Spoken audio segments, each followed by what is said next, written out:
Assalamualaikum teman-teman. Semoga semua dalam keadaan sehat.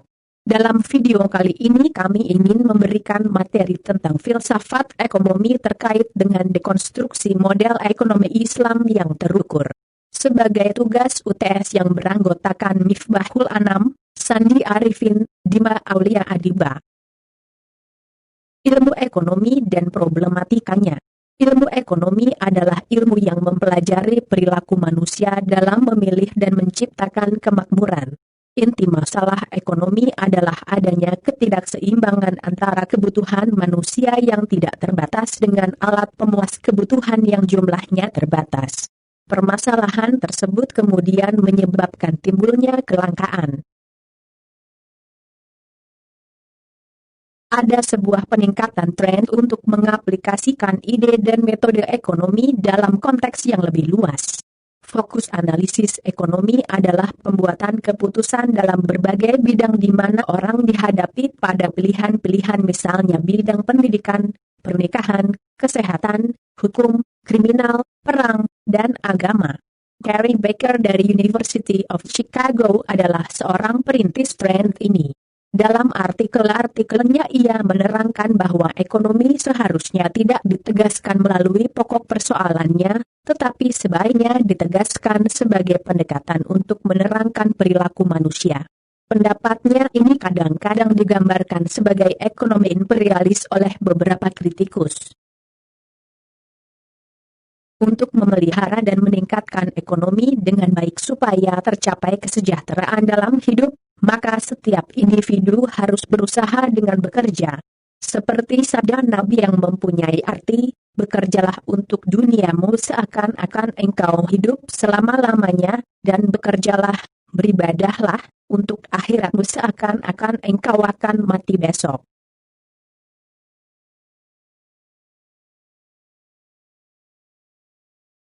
Kemudian teori permintaan dan penawaran. Yang pertama yaitu permintaan. Permintaan adalah banyaknya jumlah barang yang diminta pada suatu pasar tertentu dengan tingkat harga tertentu pada tingkat pendapatan tertentu dan dalam periode tertentu. Kemudian hukum dan teori permintaan. Permintaan hukum permintaan menyatakan, bila harga suatu barang naik, maka permintaan barang tersebut akan turun. Sebaliknya bila harga barang tersebut turun maka permintaan akan naik. Hukum sunatullah, permintaan tersebut berlaku jika asumsi-asumsi yang dibutuhkan terpenuhi, yaitu ceteris paribus berdasarkan hukum permintaan tersebut, dapat dipahami adanya hubungan antara permintaan dengan harga. Selanjutnya kurva permintaan barang halal. Pada dasarnya permintaan dalam Islam memiliki faktor yang relatif sama, tapi perbedaan mendasarnya adalah pada variabel tingkat ketakwaan keimanan aldah dari seorang muslim, di mana memperhatikan kaidah-kaidah syariah. Kemudian yang kedua penawaran. Pengertian penawaran. Penawaran, supply, dalam ilmu ekonomi adalah banyaknya barang atau jasa yang tersedia dan dapat ditawarkan oleh produsen kepada konsumen pada tiap tingkat harga selama periode waktu tertentu. Jadi, penawaran adalah banyaknya barang yang ditawarkan oleh penjual pada suatu pasar periode tertentu dan tingkat harga tertentu. Materi selanjutnya, teori ekonomi mikro Islam. Teori mikroekonomi atau ekonomi mikro boleh diartikan sebagai ilmu ekonomi kecil. Berdasarkan kepada pola dan ruang lingkup analisisnya, teori mikroekonomi dapat didefinisikan sebagai satu bidang studi dalam ilmu ekonomi yang menganalisis mengenai bagian-bagian kecil dari keseluruhan kegiatan perekonomian. Pembahasan perilaku konsumsi ekonomi mikro konvensional hanya memperhatikan perubahan pada variabel ekonomi, seperti harga dan pendapatan 1, konsumsi 2, produksi 3, pengertian distribusi 4, investasi. Konsep riba dan efeknya. Pengertian riba secara etimologi berasal dari bahasa Arab yaitu dari kata riba yarbu, rawan yang berarti az-ziyadah, tambahan, atau al-fadl, kelebihan. Sebagaimana pula yang disampaikan di dalam Al-Quran, yaitu pertumbuhan, peningkatan, bertambah, meningkat, menjadi besar, dan besar selain itu juga digunakan dalam pengertian bukti kecil.